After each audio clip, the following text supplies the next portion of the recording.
This is Mark and Charity's Coffee Podcast. Mark and Charity Coffee Podcast for Tuesday, August 30th today. What I believe is a fair reflection of what happened on the morning show today. That's what we aim for. Okay. On the podcast. Which began this morning with the news that according to Mattress Nerd, it takes you 24 minutes to get out of bed in the morning. I'd like to meet these people. Holy smokes, because we had this conversation, you and I, off air. I don't know that it would be a joy. To be able to I do lounge a bit on the weekend, and I find it harder to get out of bed. During the week, my alarm goes off, I'm up. You get up. Because I don't want to wake anybody else up. And I'm afraid that if I lounge in bed, I will fall back asleep. Which, by the way, I didn't tell you did happen this morning. And you didn't even notice. Didn't even notice. No, I was still on time. It was a mad dash out the door because I hit the alarm. I was like, oh. And it literally felt like I took a breath. And it was 20 minutes later. Yeah. That's my biggest fear, is sleeping in. Exactly. But I know it's covered because there's more than enough people here if I came running in at 10 to 6 or whatever. But we're both here by 5. Is it? No, it's not. But anyway, so it takes 24 minutes. So at a quarter after 6, I pointed out that 25 minutes prior, we had played Sexual Healing by Marvin Gaye. So now, Baby Boom, May 30th. You're welcome. This is how Mark's mind works.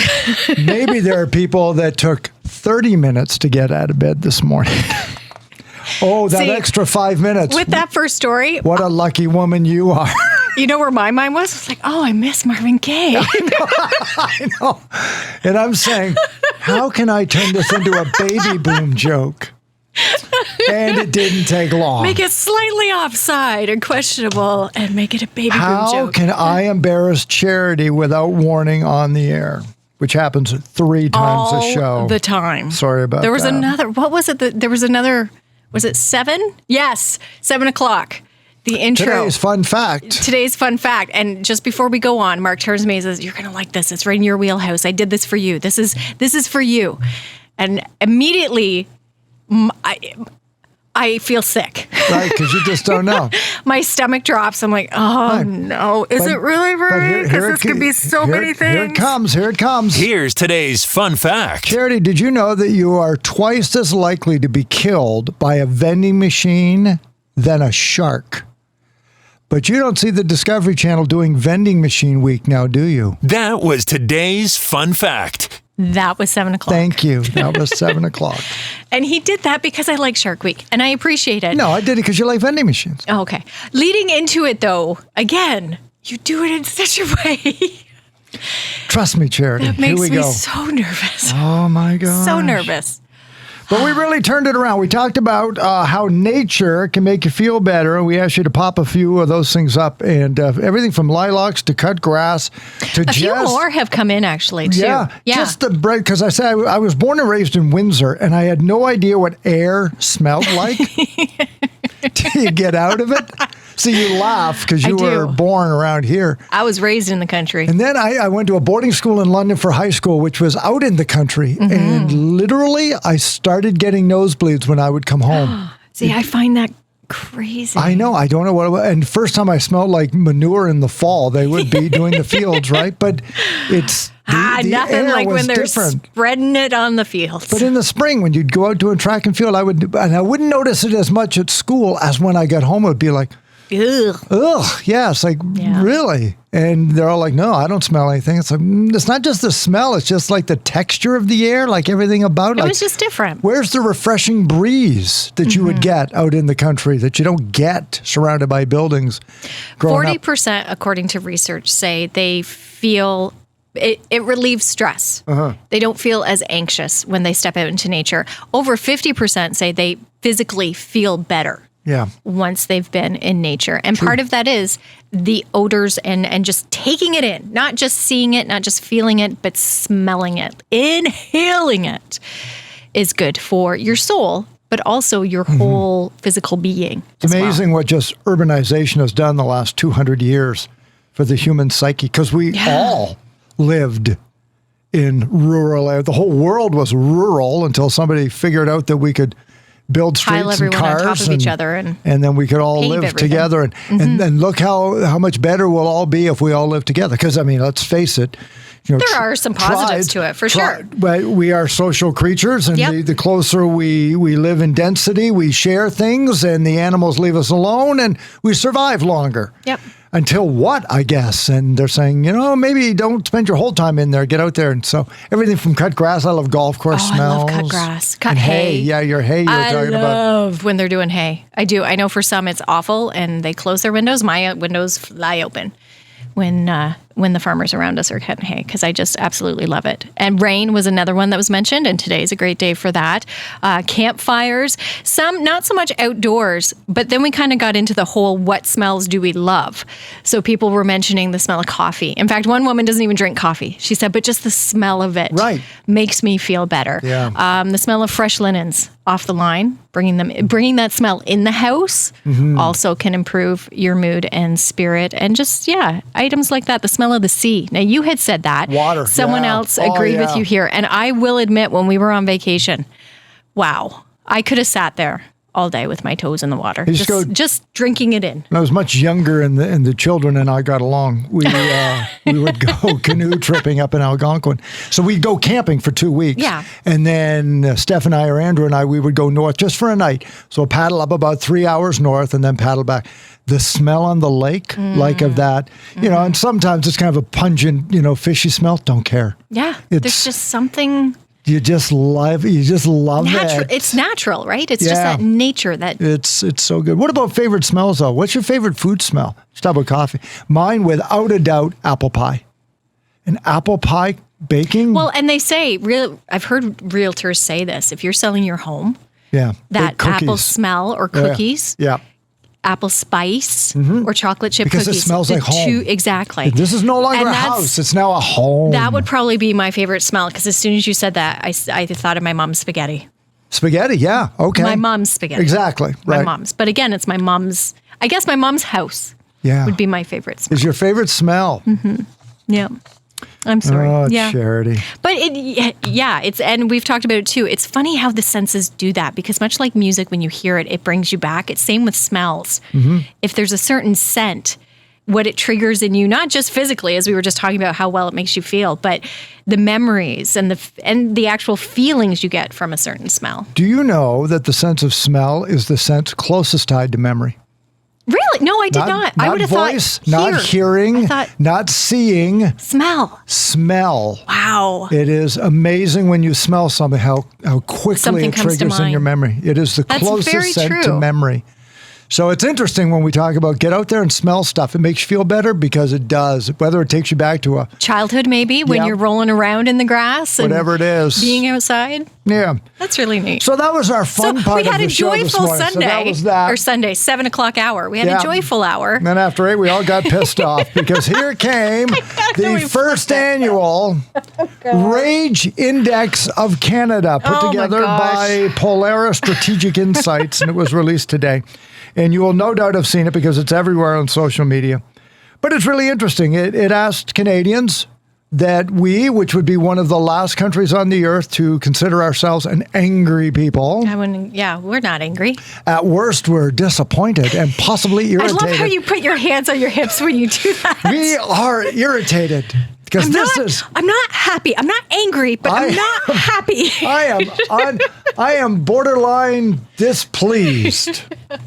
So out came why we feel. And the major finger pointing was going right at us, right at the media and the news.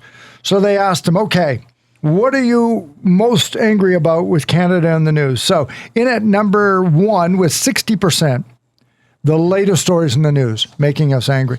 Now, when we say latest or total angry, there's very angry plus annoyed or moderately angry. So they add up those two. And then there's neutral. Doesn't really matter to you. Okay. You're very happy with it. And then there's another one, which I don't even show. So very angry and moderately angry equaled 60% for the news. 35% are pleased are neutral when it comes to the news. 4% of people are pleased or moderately happy about the news. Then they're not watching the news. Yeah, or maybe just kind of brushing it over. Yeah. 55%, the type of changes happening in Canada. And I am greatly concerned by that, because I don't know what that means. Yeah. And I think it means different things to different people. Yeah. Like if you it's say, not specific. Yeah, I don't like the types of changes. Do you mean politically? What changes? Do you mean socially? Do Yeah, you mean exactly. immigrants? What changes do you see happening that are Yeah. displeasing to you? Yeah. So is it like normal modern society making is it like you just want everything to stay the same, or you don't like the changes? And so when they see I don't like to see that. No, it's very, very vague. Yeah. 53% the economy. They're angry about the economy. 48% the federal government, 46% the provincial government. One's liberal, one's conservative in Ontario. Now, this was a Canadian one, so there could have been liberal government somewhere else too, but it doesn't seem to be really the parties. I know they fight and they think the other's a problem, but we're pissed off with both of them. Yeah. Just get it together. I think that's fair. And then 30% is our own personal financial situation. Yeah, people are angry about that too. I could see that. Because I can control what I can control, but I can't control the stock market. And that's I what can't makes you control angry. bank rates. I think I'm doing the right thing. I've been saving all my life. And now then you get what? a kick in the pants. Yeah. Yeah. I don't even know. So then we said, all right, well, what about the news? 83% are totally over the edge on inflation. Yeah. 83%, 79% gas prices. See, I would almost have those like head to head. Yeah. For me, the gas definitely has been irritating for the last little while, but I know that's because of the inflation, and inflation affects everything else. So it kind of goes hand in hand. But you point out, which I think is a really good point, is that inflation is general. The gas prices is specific. Yeah. So one is the overlying problem, but boy, it's every 3-4 days when you pull into that gas station, you hold your breath. I would say I am more angry about the gas prices than I am inflation in general. Early on, I decided to play a dumb game because everything is a game with me to see. I drove it till it was like the yellow light was Did you drive until I drive? Yeah, just about, but I did it in the daytime, so I'm not putting myself at risk. All right. And then I put mid-grade gas in, being a newer sort of SUV, and filled it up to see how much it would cost. I really just wanted, it was $107. And normally it'll be $60 because I try not to get below a quarter tank anyway. But when it got $100, that was the sticker shock to me. Now, if you drive a pickup truck, you're laughing, saying that's a normal weekend for me. I get that. Well, I was going to say on our road trip, we were filling up practically every day and going. And there was one stop we made and Wayne got in the truck. He's like, oh, well, there goes that. And just under his breath. And my oldest, Nathan, in the back pipes up. He's like, well, how much does it take to fill your gas tank? Like, how much does it fill to tank? Great question for an 11-year-old to ask. Well, it did start a very interesting conversation because my son has realized that he can start work when he's 14. So he has these grand plans, and he's already talking about his vehicle and how much he's figuring out his budget when he starts working. Good for him. Incorporating a vehicle. But we talked about how owning a vehicle and how much it would cost to, and he was trying to estimate it too, how much it would cost to fill a vehicle. And it took us both my husband and I back because I made the comment. I said, I remember, he said, well, what if I had $10? I'm like, well, I don't think the needle would move right now. But I remember when I would spend $5 and it would fill me up for the week. Yeah, I'll just and throw that $5 would $5 in and I'd be good to go for at least the week, back and forth to school, out with my friends. And that just wowed him. And we would look at the gas prices and we did follow them through provinces, Quebec being the most expensive, I may add. And I said, and I remember, I think the lowest gas price I remember would have been 59 cents. And I would have been in high school. So early 90s, 59 cents. And now it's $1.59. Now, a couple of months ago, it was $2. Like it's just so, it just angers me. Angers me. Sorry, didn't mean to go off on that. No, but I'm not really sure I know why. I still don't think I know why. I mean, it's, the world glut of blah, blah, blah, blah. But even they're noticing. Even my 11-year-old is noticing gas prices and how hard it is for people to fill up their tanks and go, which leads, I think, to the rest of the list and how we're angry about everything. 64% are totally pissed and done talking about the trucker convoy. I'm surprised that's on there. 21. You know to be what? honest. 42% is the number one of very angry. Gas prices, 42%. Rate of inflation, 41%. The annoyed or angry, but the trucker convoy remains the number one among those who are very angry. They won't let it go. Angry it happened? Or the trucker convoy, that's all it says. Because I'm interested to know if it's angry it happened or angry nothing really came of it.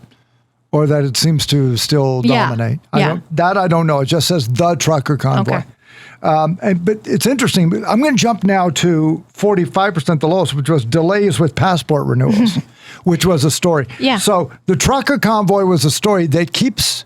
That's in there still, hanging on. Still hanging on from sort of both sides, those that like and those that are angry about it. But the same thing about the passport renewals. Which I don't feel is as big a story right now. Right. Like I get it. If you want to get your passport, it's a big thing. But I get mine for 10 years, so I don't care about that for 8 more years.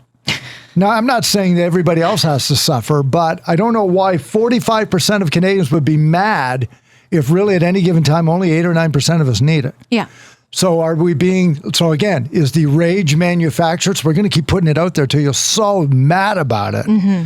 Trucker convoy felt like the same way. A little bit, yeah. That it was just making people mad. Delays at the airport? Now that I think is valid because that still very much is in the news and it's still it continues to happen. Mm-hmm. Every day we hear a news story. Who was it that was supposed to be in Toronto? There was, because they had their fan expo. Matthew Lewis? From Harry Potter. Yep. Who missed his flight from Orlando to Toronto. And it sounds like he had a horrible experience. Yep. And that's just it. It's not just the flights being canceled, but the customer service too. Yep. Everything around flights right now. Just awful. Longbottom, who stood up to Dumbledore when nobody else would in the last movie, spoiler alert, could not get from Orlando to Toronto. Do you mean Voldemort? Who did I say? Dumbledore. Yes, Voldemort. Thank you. He stood up to Voldemort when nobody else would. Yes. Longbottom did that. We couldn't get to Toronto. And the final thing is Canada's housing market, 55%. We're all mad about that. See, I think, again, I guess the anger now because prices are starting to come down and people are losing out on investments maybe. Yeah. So when you take a look at that, I'll tell you what, I used to always believe, and I still do, that when things like the environment become the number one issue, which is a very important issue, you know that the economy is going great. When people talk about the environment being most important, boy, economy and jobs must be good. Mm-hmm. Because as soon as the economy and jobs are tough, look what everybody gets mad about. Yeah. And so you're going to have to deal with it. And I read an article this morning, too, which I thought was valid. I'll bring it up here. We don't have to get into it. That, part of the problem is that politicians of all stripes, doesn't matter the party, you're not listening. Part of our frustration feels that way. You're out of touch. You are not listening to what Canadians are saying. I thought just listen to us. Trudeau, I forget where he was. He might have been over in Ukraine. He was away. He was out of Canada. And this isn't Trudeau bashing. Yeah, I know, because Ford does the same thing to me. They both do. But Trudeau was out of the country when gas prices here were, I think, at $2. And I was driving into work and I was listening to the news talking about his trip overseas and how he's trying to get this passed and that passed and pipeline. Like he's representing Canada, but and I'm thinking, are you though? Because what's happening here? People can't afford to buy gas. We don't know what's happening with the housing market. Inflation's through the roof. Why are you there helping Canada when you should be here helping Canada? Like it just felt like nobody, like you're not getting the point here. And I say him, he's at the top, of course. There are many people in between me and the Prime Minister that can help. But yeah, it's like they're out of touch. They're focusing on the wrong things here. Listen to what your constituents are telling you. Yeah. I can't afford this. I can't do that. This isn't working. Where is this? Nothing seems to be resonating. Yeah. Well, when I see headlines, be it out of Ottawa or Queen's Park, it's like, well, why are you guys worried about that? Yeah. Like look at what's going on. Turn your TV and radio on. Like, do you hear what's going on? Yeah. So that's what angered everybody today. Oh, I'm so angry, Mark. I know. Do you have time to talk about stuff we stole? We'll do that tomorrow. We can, if you want. We'll do it tomorrow's podcast. Are we actually admitting to what we may have stolen? Or do you know, because we talked about items most often stolen from people I don't like that word. I don't like the word stolen. 5-finger lifted. How do you want to? Borrowed. We borrowed and forgot to return it. Yes. So yeah, that happens. Here's the craziest thing I've ever done. And I did this when I worked at a radio station in Stratford. So now I'm going to feel awful. Just in case somebody down there's like, I am going to tell them. I dumped 2 bags of garbage behind the radio station where we kept the garbage before I went on vacation because I was going to miss garbage day. That's the worst thing I did. Oh, from home? Yeah. Oh, that's nothing. Yeah, I know. So You the didn't cleaners open the garbage and like I dump it just out. put You it- just brought your Yeah, own there's garbage our and dumped garbage. it. It's usually about 3 You know bags a what? week. I put my 2 bags there, and then I went on vacation. I felt awful. Did they get picked up? Oh, sure. Well, then Yeah. fine. You're fine. Yeah, You okay. disposed of your garbage in a very responsible way, I would say. Didn't sleep for a week. I have snuck home toilet paper. Toilet paper? Yep. Yeah, because I didn't want to go to the store on my way home. I wanted to go home. From here? No. I can honestly say nothing has come home with me from here. From here. Right. Maybe the occasional pen. I think I have a Oops. pen in my purse. Tucked one on my But shirt. you know I what? That's forgot. advertising. Yeah. That's promoting the station. Yeah. If you didn't want us to take it, why'd you put the Yeah, logo on? so I do have a I keep 95.5 hearing pen. about that, about hotels. Well, they want you to take I it. take That's the why their pens all the logo's on. time. Oh, and the notepads? Oh, I'm sorry. I totally did not snag you any notepads while I was away. I am a notepad fanatic. Oh, I Feel know free that. to drop Oh them my off at the God. radio I station. can't. And I was in so many hotels, Mark. Didn't think about me. Good. sorry. I'm glad. I'm sure your husband I was did. thrilled. I just didn't think to grab you the notepads. That's okay. More wondering how you were doing. I was struggling to get by, but thanks. But yeah, no, nothing from here. That's not to say I haven't snuck things out. Borrowed. Yes. From other workplaces. Coming up tomorrow, we have got a Labor Day theme ready for Throwback Thursday, which we'll unveil tomorrow for. I think we got some Regular solid Revolution. songs. Solid. Yeah. It's going to be a Do tie. you like them? Mm-hmm. See, I like them, and I can say solid Oh, I do. because I like No, them. I But like, do you? I like both of them. Okay. We could play either one. I like both of them. All right. I like mine a little bit more. I was going to say I'm going to win, but okay. I don't know that I'm going to win because mine's a daring choice. Yeah, well, 'Cause we so don't am play I. any So from is that. mine. We don't play any from that performer. So, Hello. yeah, true. Okay. Yeah. They're both. Yeah. It'll be interesting to see. Because, yeah, we don't play either. And they're old. They are throwbacks. Do you think we'll get in trouble for them? Yep. Okay. Don't care. Maybe I'll go back to school. And then tomorrow's final day of August as well before we start playing September Morn by Neil Diamond. I thought on tomorrow the was morning show. September 1st because I was know. so excited to hear it. I know. Nope. Coming No. up on Thursday. Don't you worry, everybody. It's ready to go. Is it just Neil Diamond? Wasn't there a Just couple? Neil You didn't put in Diamond. Green Day or Earth, Wind, and Fire? Earth, Wind, and Fire? I'll put together or- a montage of September. You don't have it? Wake me up on September. Maybe I've got it. I don't know. I have a What other wealth of September things songs? here. Because we did it for a couple of months there last year because you played November Rain for me. November, Yeah. I remember that. Was that in November? I think it was. I think it was November. James Taylor's October Road. And December was... Everything. December 1963, 63. I think. There are a lot in December we've got. So wake up with us tomorrow if you dare. Try not to take 24 minutes to get out of bed. yeah, go sniff the nature today. And we don't have any birthdays locally for tomorrow. So we get them in. not We for the don't final have any. day of August? No, and that's just not right. No, it's So- not. Get your birthdays in through our website. And we'll have that with the Celebrity Game coming up tomorrow. Mark and Charity Coffee Podcast. Wherever you get your favorite podcasts, here we are. Join us on the air tomorrow, 95.5 Hits FM.